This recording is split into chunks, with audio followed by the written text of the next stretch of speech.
ओम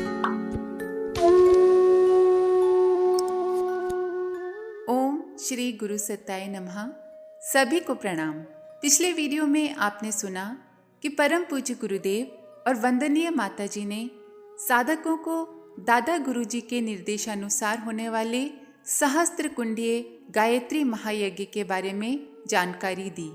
उत्तरकाशी में वर्णा नदी के पास बने एक छोटे से आश्रम में स्वामी विशुद्धानंद जी ने भी अपने शिष्यों को परम पूज्य गुरुदेव के बारे में, उनके द्वारा किए जाने वाले तप अनुष्ठान के बारे में बताया और साथ ही ये निर्देश दिए कि हर किसी को परम पूज्य गुरुदेव के इस अनुष्ठान में सहयोग देना और अपने साधना का एक अंश उस प्रयोजन के लिए समर्पित करना है।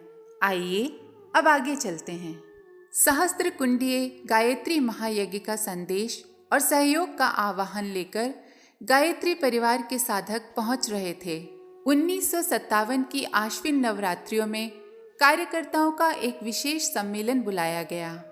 24 सितंबर से हुए इस आयोजन में करीब 250 साधक आए। आने के इच्छुक साधकों की संख्या तो ज़्यादा थी, उनकी छटनी की गई और साधना उपासना के क्षेत्र में जो लोग उत्साह ले रहे थे उन्हें ही नवरात्रि में खास तौर पर बुलाया गया। 9 दिन तक नवरात्रि अनुष्ठान का साधना क्रम चला। आखिरी 3 दिनों में महायज्ञ की व्यवस्था को लेकर विमर्श और निरीक्षण के लिए काम हुआ। महायज्ञ के लिए विपुल साधन और सामग्री चाहिए थी। कम से कम एक कुंड के लिए 100 रुपये के खर्च का अनुमान लगाएं तो भी सहस्त्र कुंडीय यज्ञ के लिए 1 लाख रुपए से ज़्यादा की रकम चाहिए थी। ये राशि आहुतियों और पंडितों के खर्च के लिए ही थी।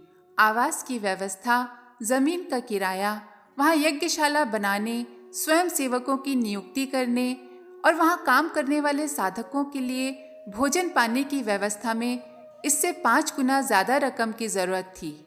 आचार्य श्री ने कहना शुरू किया कि महायज्ञ की व्यवस्था साधकों के अपने ही प्रयास और सहयोग से हो तो अच्छा है। इसके लिए हमें किसी के आगे हाथ न पसारना पड़े। अपने आप सहयोग देने के लिए कोई आगे आए तो अच्छा है। मिलजुल कर जो थोड़ा बहुत अन्न जल जमा होगा उसी से सादे सात्विक भोजन का प्रबंध कर लिया जाएगा।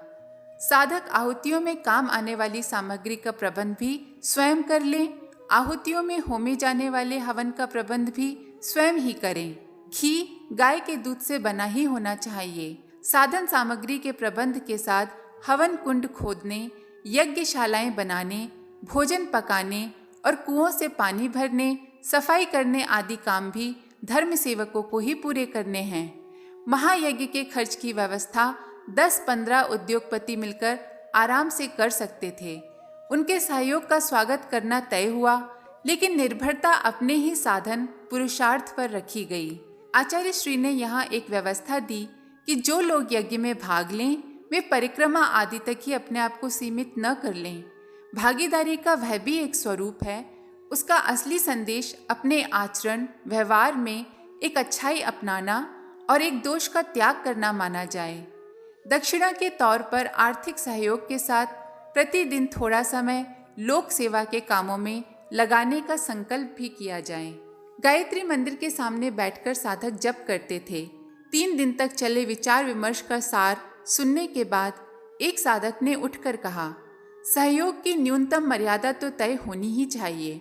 आचार्य श्री ने तुरंत कहा कि न्यूनतम की कोई सीमा तय नहीं की जा सकती। लोग रुपए, पैसे, पाई, कौड़ी कुछ भी सहयोग कर सकते हैं। मर्यादा तय करने के बाद ऐसे बहुत से लोगों को निराश होना पड़ेगा जिनकी हैसियत उसके अनुसार नहीं है।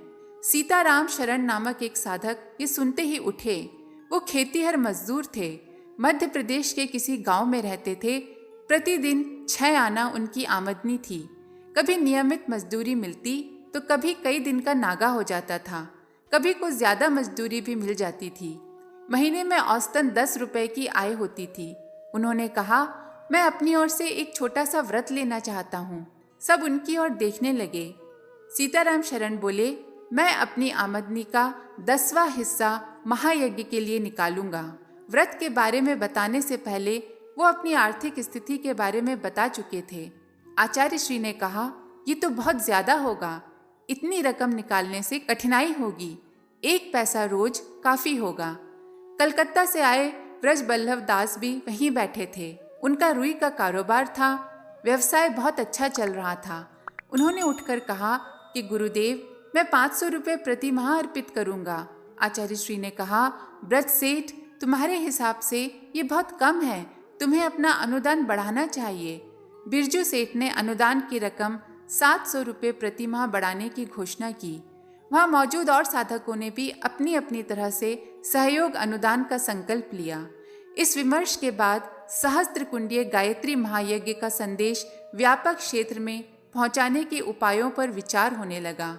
सहस्त्रकुंडीय गायत्री महायज्ञ में अभी 1.25 साल बाकी था। यज्ञ में उन्हीं लोगों के लिए आहुतियां देने की व्यवस्था की गई थी जो सहस्त्रांशु जप साधना में भी शामिल थे, लेकिन उस अवसर पर होने वाले सामान्य कार्यक्रमों में भाग लेने के लिए खुला आवाहन किया जाना था। ये आवाहन व्यापक क्षेत्र में पहुंचाने के लिए अगले 12 महीनों में 24 जगह गायत्री महायज्ञ और सम्मेलन करना तय हुआ। गायत्री परिवार सम्मेलन में आयोजन लगभग सभी प्रांतों में होना था, लेकिन आधे से ज़्यादा उत्तर भारत में निश्चित हुए थे, कारण कि उत्तर भारत में ही तब तक गायत्री परिवार की शाखाएं ज़्यादा गठित हुई थीं।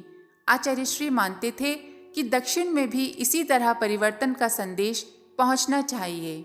उसी गोष्ठी में आचार्य श्री ने कहा कि जिन इलाकों में महायज्ञ और सम्मेलन नहीं हो पा रहे हैं, वहाँ तीर्थ यात्रा का आयोजन किया जाए। पंडित जी का भी यही मानना है, बल्कि यह सुझाव उन्हीं की तरफ से आया है। आचार्य श्री सत्य भक्त नामक कार्यकर्ता को पंडित जी कहकर बुलाते थे। आचार्य श्री का संकेत पाकर सत्य भक्त अपनी बात कहने लगे। वे बोले, आचार्य श्री जिस यात्रा का निर्देश दे रहे हैं वो अपने आसपास के क्षेत्रों की ही धर्म प्रचार यात्रा होगी। जरूरी नहीं कि किसी स्थान विशेष को ही केंद्र बनाया जाए। इसे चाहे तो परिक्रमा भी कह सकते हैं। मंदिर या तीर्थ के चारों ओर जिस पवित्र भाव से परिक्रमा करते हैं, उस भाव से अपने क्षेत्र की यात्रा करें और उन भावों को भी फैलाएं। ये काम हो सके तो मानना चाहिए कि हमारा उद्देश्य पूरा हो गया। उस गोष्ठी में माताजी भी थीं, चर्चा को चुपचाप सुन रही थीं। यात्रा या परिक्रमा के स्वरूप पर बात आगे बढ़ी तो कहा गया कि यात्रा के समय कुछ साहित्य भी रखना चाहिए। वहाँ मौजूद साधक अपने सुझाव दे रहे थे। एक सदस्य सुझाव देता तो दूसरा कोई उसकी कठिनाई की चर्चा छेड़ देता। देर तक यात्रा का स्वरूप उभरता दिखाई नहीं दिया। माताजी ने मौन तोड़ा और कहा, साहब। वो आचार्य श्री को साहब कहकर संबोधित करती थीं। वे बोली, साहब, एक यात्रा का आयोजन कर ही लिया जाए, उसमें और साधकों को भी शामिल कर लें। यात्रा के अनुभव से कठिनाइयां भी पता चल जाएंगी और कुछ अभ्यास भी हो जाएगा। आचार्य श्री ने इस सुझाव का स्वागत किया। कहा कि दूर न जाकर व्रज के ही किसी क्षेत्र की परिक्रमा कर लें। 2-3 दिन में ये हो जाएगी। प्रयोग में यहाँ मौजूद सदस्यों के अलावा और लोगों को भी आमंत्रित किया जा सकता है। उसी गोष्ठी में महावन की यात्रा का निश्चय हुआ। महावन, जिसका प्राचीन विख्यात नाम गोकुल है, मथुरा से लगभग 14 किलोमीटर दूर एक छोटा सा गांव। गोवर्धन जाते हुए ये गांव रास्ते में आता है। मुश्किल से 2000 लोग बसते होंगे। 8 तीर्थयात्री जुटे, जिसमें एक स्वयं आचार्य श्री थे। 2 तांगों का प्रबंध किया गया। सुबह 5 बजे यात्रा शुरू हुई। आचार्य श्री साथ आए साधकों को लेकर ब्रह्मांड घाट, विष्णु कुंड, नंदकूप, चिंताहरण, सरस्वती कुंड, कर्णकूप, नारद स्थान, पूतना पातन आदि स्थानों पर गए। लगभग सभी स्थानों पर श्रद्धालु जमा थे, कहीं 5-7 तो कहीं 8-10।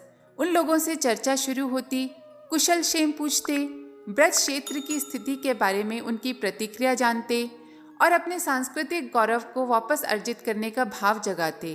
अपने गौरव गरिमा को कैसे वापस लाएं, क्या करें आदि जिज्ञासाओं से गुजरते हुए आचार्य श्री उन्हें मथुरा में होने वाले सहस्त्रकुंडीय गायत्री महायज्ञ की सूचना देने लगते।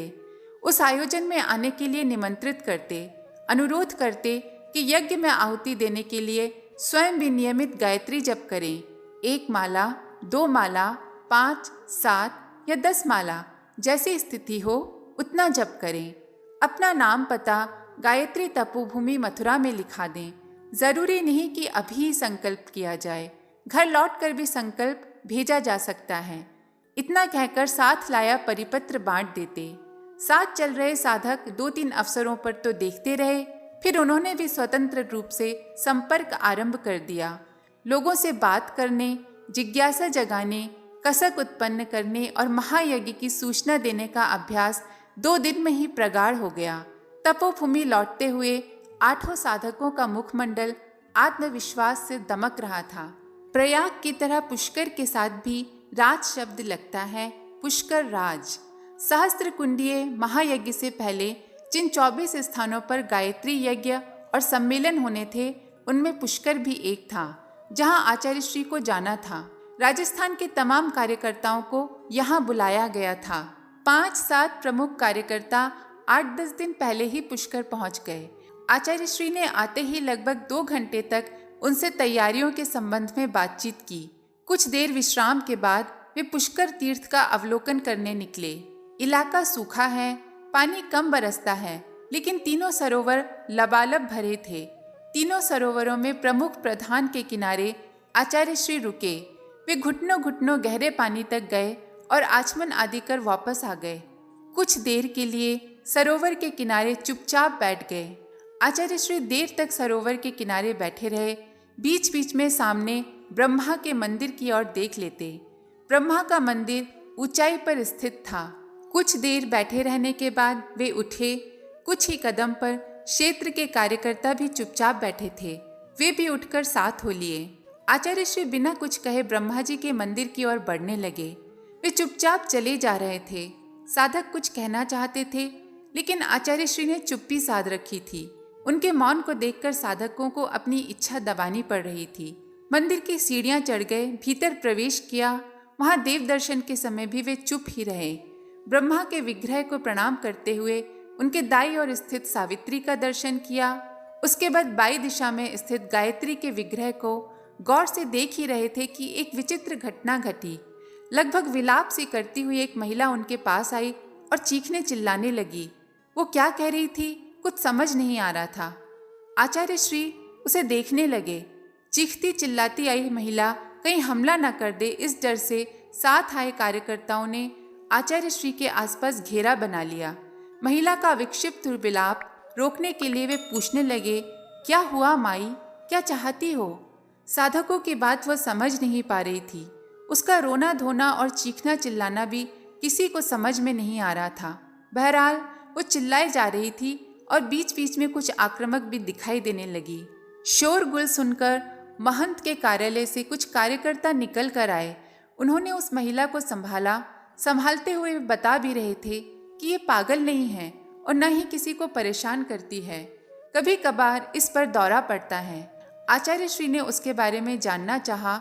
मंदिर के कार्यकर्ता विशेष जानकारी नहीं दे सके। प्रबंधकों ने बताया कि उस महिला का नाम सुनंदा है। लोग उसे राजमाता कहते हैं। वो आबू के पास किसी जागीरदार घराने की कुलीन महिला है। विक्षिप्त प्राय अवस्था में भी उसकी राजसी ठसक दिखाई देती थी।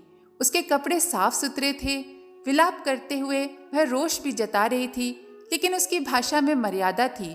उसने अपशब्दों का कहीं प्रयोग नहीं किया था। सुनंदा नामक उस महिला के साथ एक त्रासदी हुई थी। आज के लिए इतना ही। अब सभी का धन्यवाद। ओम शांति।